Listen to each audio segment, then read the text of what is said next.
Hi, I'm Dr. Barbara Byers. Thanks for joining me again for part 2 as we talk about self-acceptance. I hope part 1 was helpful.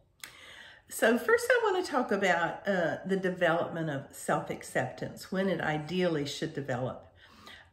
We come to know, first of all, who we are, hopefully in the love of our parents first. Then we begin to develop an internal world, our senses, our capacity to respond, our attitudes, our temperament, and we are internalizing what our parents and other caregivers are giving to us. When the affirmation we need is withheld, we can really suffer greatly and have deficits in our soul. And even as adults, we may still see ourselves through the eyes of those who did not affirm us because we internalized that. So mother and father wounds here are critical, but especially father wounds, because at the peak of our adolescence, and adolescence is that life stage that's called identity versus identity confusion. It just means I'm trying to answer the question, who am I? Who am I? And the father here is very critical because as he's affirming us, we can take that masculine voice into our soul and begin to know who we are. Missing it really leaves a wound in us. And we're not really capable of even developing a self in self-acceptance until we start constructing a self in adolescence. Until we learn to develop self-acceptance, we really are pretty self-centered. So self-acceptance isn't denying that I have limitations and faults and broken places. Trobish in Love Yourself wrote, "Nobody is born with the ability to love himself. But as we look to him, bringing him our brokenness, reveling in his grace, we can begin to form a self and self-acceptance. We're not born with it, but the good news is he, by his grace, enables us to develop it. And it gives God a marvelous ability, a marvelous opportunity to show off his power and his glory and his ability through our weaknesses." Jacques Philippe wrote, "That is real humility, to accept ourselves as we are, to love ourselves as we are." It takes humility, and it attracts God's grace very powerfully. Humility always attracts God's grace. James 4:10 says, if we humble ourselves before the Lord, he will lift us up. Sarah Colin wrote, "Self-acceptance is on the critical path to maturity." It's part of the critical path to maturity. Why is that? First, because without self-acceptance, we cannot truly practice God's presence and hear his voice. Secondly, self-acceptance is mission critical because we cannot offer a love to others that we have not appropriated for ourselves. Love your neighbor as yourself. When we accept ourselves, we increasingly understand we belong. We belong. We're competent. It's good to be who we are. We don't have to fit in. We don't have to strive. We just are. We just get to be. And there comes an increasing ease in that. We realize we don't have to conform either. In fact, we even have the courage to stand alone if we've developed good self-acceptance. Because why? It comes from within. It's our relationship with the Lord that he has set a foundation in. Robert Wicks, in Touching the Holy, calls this a spiritual battle. He wrote, "It's nothing less than a psychological responsibility and a spiritual battle to accept the challenge to have greater sensitivity to the grandeur we have inherited." That's ourselves. "And to recognize that self-respect is a unique form of grateful worship to a God who has singled us out to be a reflection of divinity." So he just says 3 important things here. First, he says it's a psychological responsibility. It's up to me to mature and develop by grace. Second, he says it's a spiritual battle, and it is. It's not easy. And the third thing is, he says, it's a form of grateful worship back to the one who created us. So if it's really foundational and critical to our maturity and we're not born with it, then what do we do to develop it? Well, we have to acquire it from God. He's the Father who speaks into our immature places. He's the one who created us and knows just how we're to be.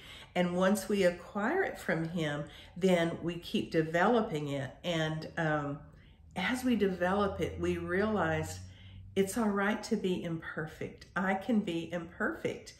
What I'm needing is to receive his love and his covering. So we accept his acceptance, if you will.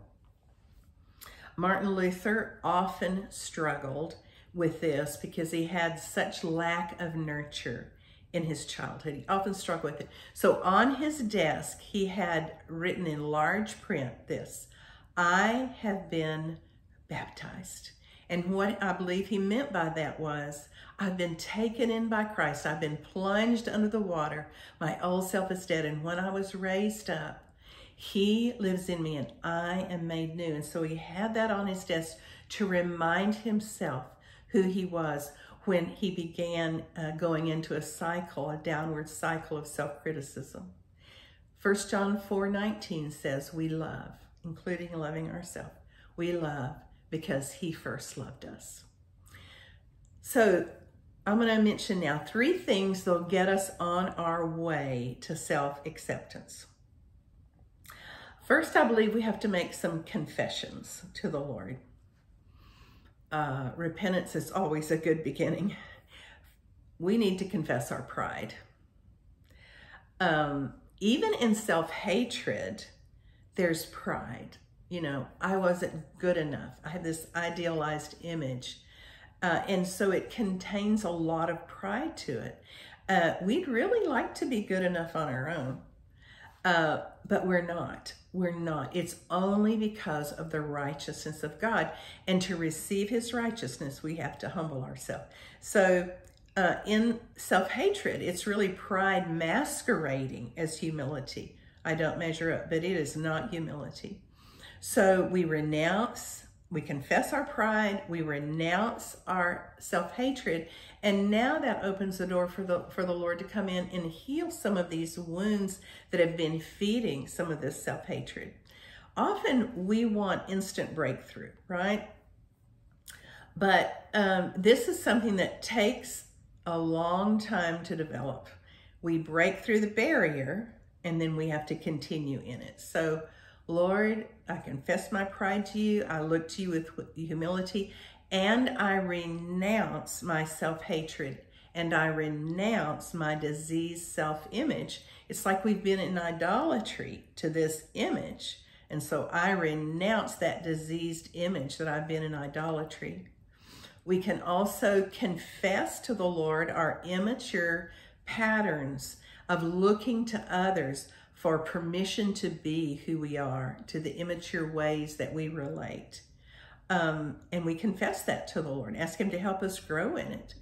We admit that our feelings and our thoughts about ourselves have been full of shame and rejection and inferiority and any of the other things that we recognize. We just simply lay those out and we confess those to the Lord so we might receive his healing. We come to the cross, we bring those things to the Lord, and he takes them up into himself. For this he died, and for this he suffered, to take into himself our shame and our rejection and our places of self-debilitating self-hatred.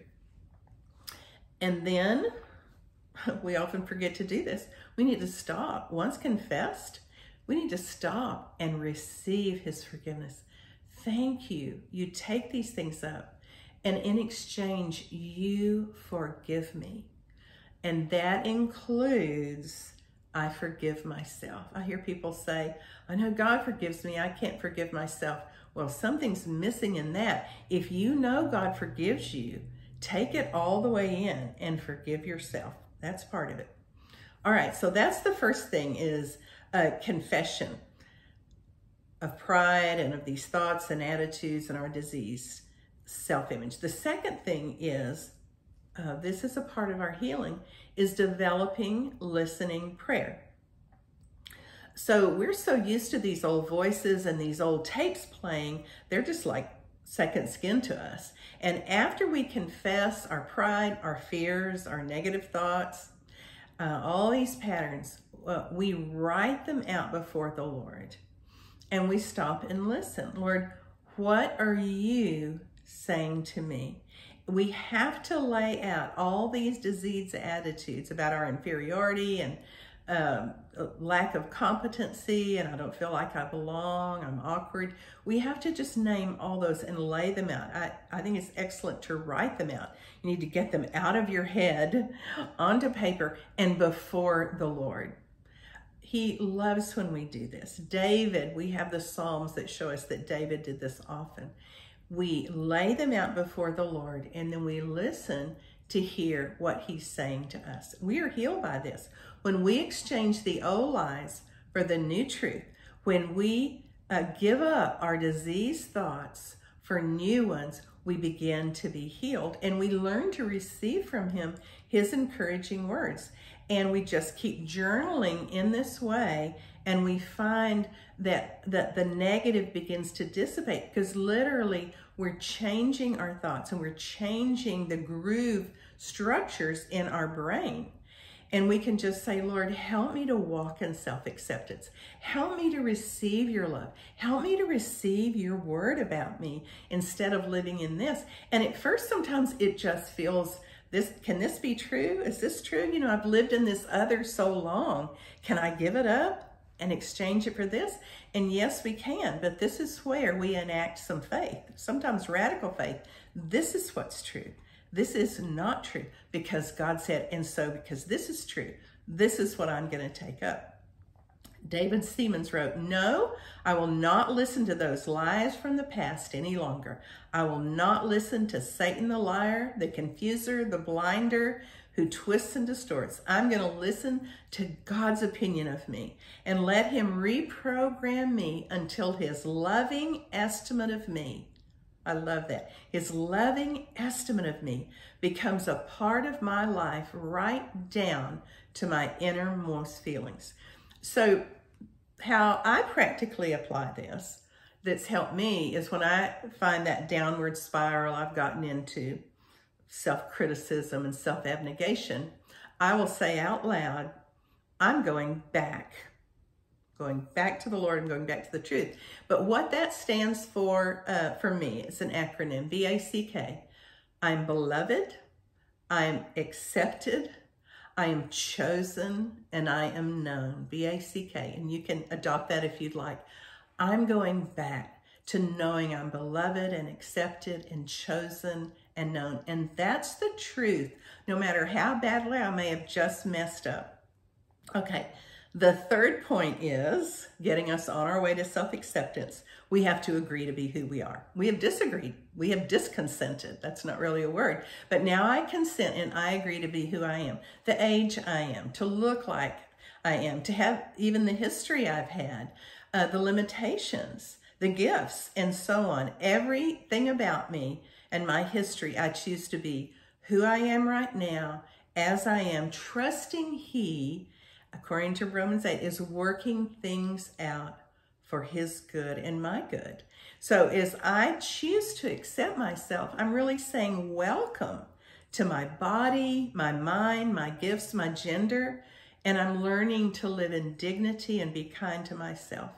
We can ask Him to strengthen our core to be able to receive these things. He dwells in us, and He gives us the ability to receive His love and His tender care. Now, this isn't a one-time prayer, so in the future, we need to attend to this often. We step into self-acceptance over and over, and this takes a choice again and again of our will. Be patient with yourself. It takes time and effort to rewire those old patterns. Keep journaling with honesty and keep listening to the Father. Thanks for listening. Join me next time.